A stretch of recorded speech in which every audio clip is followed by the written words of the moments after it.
గురుగారు మరి అంత అలా అంటున్నారు మీరు. ఇప్పుడు ఈ నీడల ప్రభావమే లేదు అంటే, అసలు జ్యోతిష్య శాస్త్రాన్ని అత్యంత ప్రభావితం చేస్తున్నది రాహుకేతువులు. అవి అసలు గ్రహాలే కావు, నీడలవి. మరి వాటికి అంత ప్రభావం ఎందుకు? వాటికి అంత శక్తి ఎందుకు జ్యోతిష్యంలో? అంటే రాహు అనేటువంటి వాడు ఇప్పుడు ఆ కథలోకి వెళ్ళి మన పురాణ అవసరం గాథ లే. ఆ అంతా కథ మనకు మనకు అవసరం తెలుసు. లేదు. యెస్. యెస్. ఇప్పుడు నేనేమంటున్నాను, రాహు మన జనరల్‌గా ఏం చెప్తారు, చంద్ర రాహుగ్రహస్థ సూర్యగ్రహణం లేదా కేతుగ్రహస్థ చంద్రగ్రహణం అని చెప్తూ ఉంటారు కదా! అంటే మనం ఏం చెప్తూ ఉంటాము, కోపంతో రాహు మింగాడు, చంద్రుడిని మింగారు, తర్వాత విడిచిపెట్టాడు అనేది విడిచిపె కదా మనం చెప్తూ అంతే. అంతే. ఉంటాం. అంతే.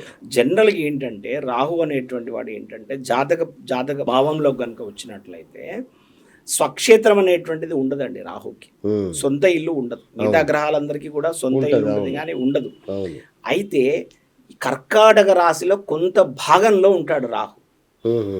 అంటే స్వక్షేత్రం రాహుకి ఏంటిదని చెప్తే ఏం చెప్తారు అనంటే, కర్కాటక రాశిలో కొంత భాగంలో ఉంటాడని చెప్తారు. అచ్చచ్చా! సో, ఎప్పుడు కూడా వాస్తవంగా గూడా చంద్రుడికి ఒక రకమైనటువంటి గండమే రాహుతో. హ్మ్.